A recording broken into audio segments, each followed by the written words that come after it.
it's your main man Ghost, back with another reaction video. Before we get started, make sure I like, comment, subscribe. If you're new to the channel, or if you're just not seeing this video, it's your first time seeing my videos. But today we are looking at a video by top 5 scary videos, and it's called Top 5 Terrifying Sightings by that NASA tried to cover up. But let's get into it, because I'm trying to see what the hell NASA's covering up. I've been doing that for like a long time, and they covered up a lot of shit. They ain't really covering up about saying nothing about aliens though. But I know they're covering up some shit. That's why they ain't been seeing nothing. So let's get into it.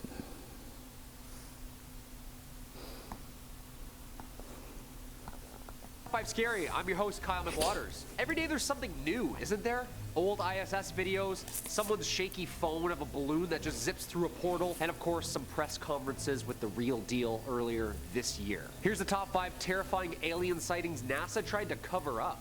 Number 5, Al Worden. American test pilot, engineer, and NASA astronaut Alfred Merrill Worden was the module pilot for the Apollo 15 lunar mission in 1971. One of the 24 people who have flown to the moon. Woo! He's got a couple of firsts, though. He orbited it 74 times in the command module. He was the first to drive a moon car. After Apollo 15 reached lunar orbit and his crewmates departed... I thought it was called a rover, not a moon car. And Worden spent 3 days alone in his module. That's terrifying. Traveling the furthest out from any other human. After he returned, the crew and him became involved in a NASA controversy, however. Not over leaked alien info, but over postage stamps they had taken to the moon. Yeah, big no-no, apparently. They were reprimanded by NASA and did not fly in space again. Worden remained at NASA until 1975, then entered a private sector. And then it gets weird. On a British television morning show, Al Worden started talking about some interesting stuff. They asked him, why should we keep going back to the moon? He paused and replied, survival. Survival of our species. Worden also rejected the notion that humans could colonize planets within our solar system, calling them unsustainable. Then he claims he knows where to find habitable planets. When pressed on aliens, if he believes them... Nah, stop. He said the survival of our species. And then what? Like, how much is it gonna cost to go up there? Are you just gonna send us up there? You're gonna take up, and who gonna want to live on the moon? And then he says, it's just funny to me. It's just like very funny to me. He says, it's the most outrageous shit, but.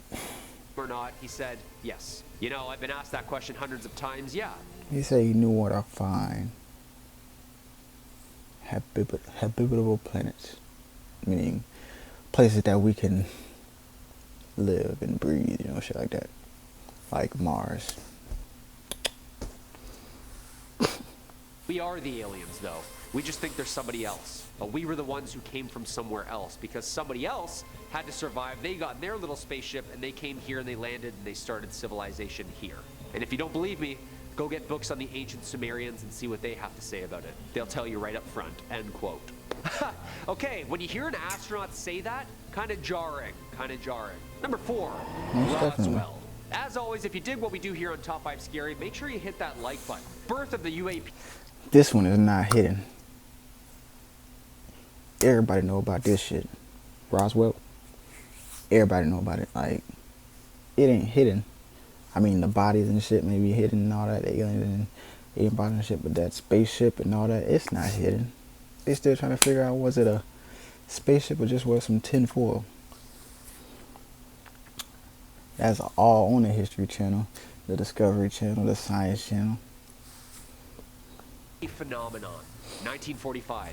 The U.S.'s first nuclear explosion. 1946. First underwater nuclear explosion.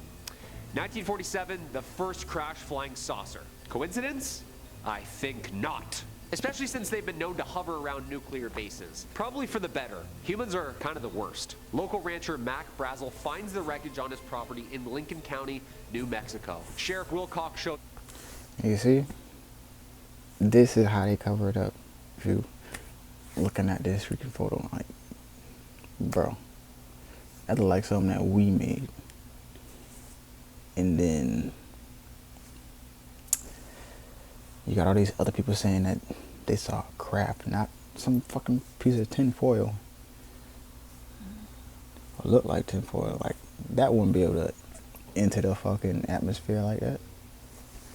Nah. RAAF's commanding officer, Colonel Blanchard, the materials, and during the night, the Air Force combs the entirety of the property, apparently harboring 2 small injured alien bodies. Taking them, of course, to Kirtland Air Force Base, New Mexico that night.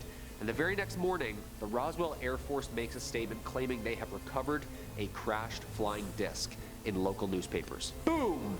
History, baby! Photographs of Jesse Marcel, the head intelligence officer who investigated and recovered some of the debris. The very next day, the Army retracts their statement, and all of a sudden, a high-altitude weather balloon. Can you believe that? Exactly. In that picture, we made that. In this picture right here, we made that. Like, you can't say all that shit and then try to cover it with a damn balloon. Like, AKA the birth of a conspiracy theory. Nuclear fission explosions, weather balloons. Something's not adding up here. Number 3, Edgar Mitchell.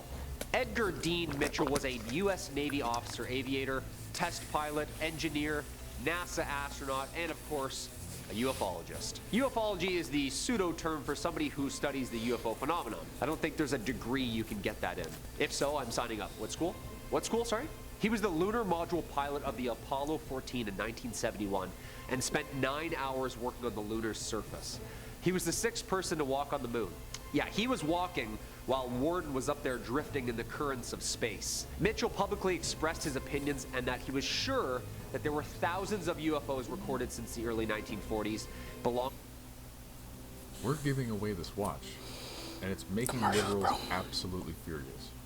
belonging to other planets. Thousands. Dateline NBC conducted an interview with Mitchell in 1996. He talked about meeting with officials from 3 different countries who... before we like continue, like, yeah, all these people who done walked on the moon and all this crap, and like on this video, 2 of them done said something that they done seen aliens and all that shit on the moon. But where's the rest of them? Why they able to keeping the rest of them covered up? Because what, you think I ain't gonna believe 2 people who apparently walked on the moon? But, and then you take a camera up there and all that. It's just like, come on. Where's the truth? What's the truth? Nah, we don't want to hear lies anymore, you know? claimed that they had met extraterrestrials in person. Quote, the evidence for alien contact was very strong and classified by governments who were covering up visitations and existence of alien bodies in places such as Roswell, New Mexico. Mitchell's book, The Way of the Explorer, discusses his journey. In 2004, he told the St. Petersburg Times that the U.S. government was studying alien bodies and that this group had specifically stopped briefing U.S. presidents since the 1960s. He said, quote, we all know that UFOs are real. Now, the question is, where do they come from? In 2008, Mitchell then was interviewed and claimed that Roswell crashed. That's a good-ass question. That's a good-ass question. Was in fact the aliens that had contacted humans several times, but that the government had hidden the truth. Right there. Look at that. But that's still like something that we made, because you got Man in Black and the rest of them alien movies. Like, come on now.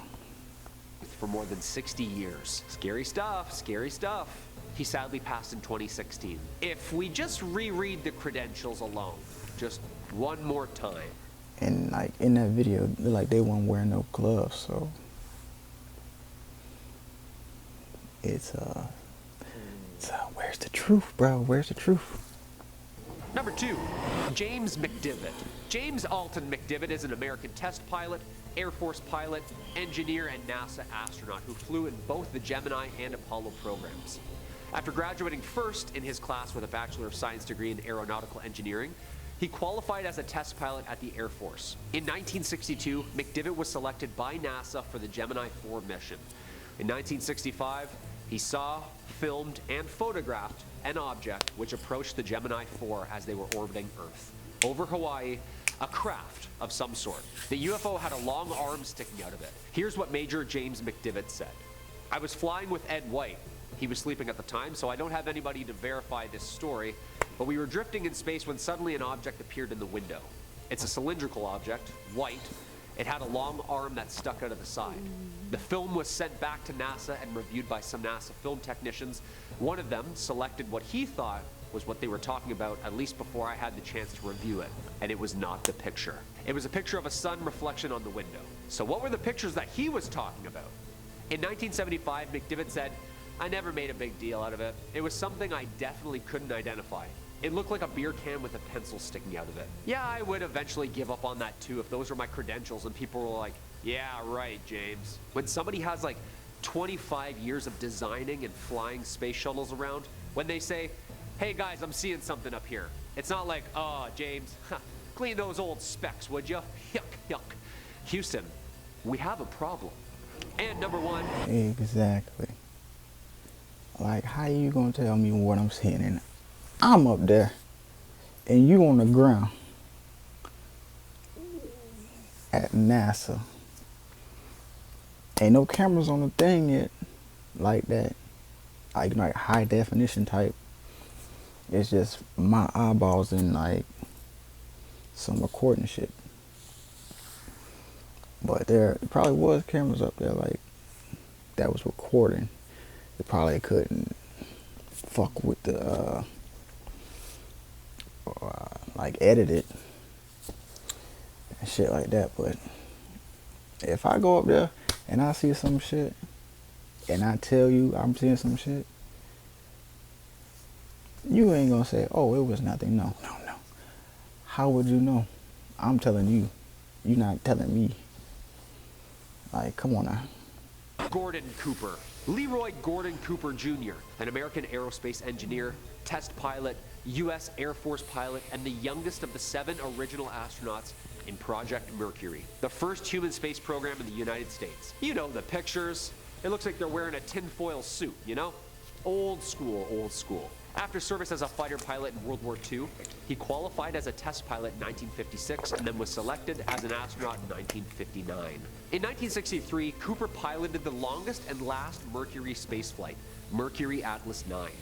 34 hours in space. The first American to spend an entire day in space, the first person to sleep in space, and the last American launched on a solo orbit mission. In Cooper's autobiography, Leap of Faith, co-authored by Bruce Henderson, he recounted his experiences with the Air Force and NASA and an alleged UFO conspiracy. Cooper claimed to have seen his first UFO while flying over Germany, then saw them land in a dry lake bed. Cooper claimed up until his death that the U.S. was indeed covering up UFOs. He said that there were hundreds of reports made by his fellow pilots, many coming from the military pilots on radar.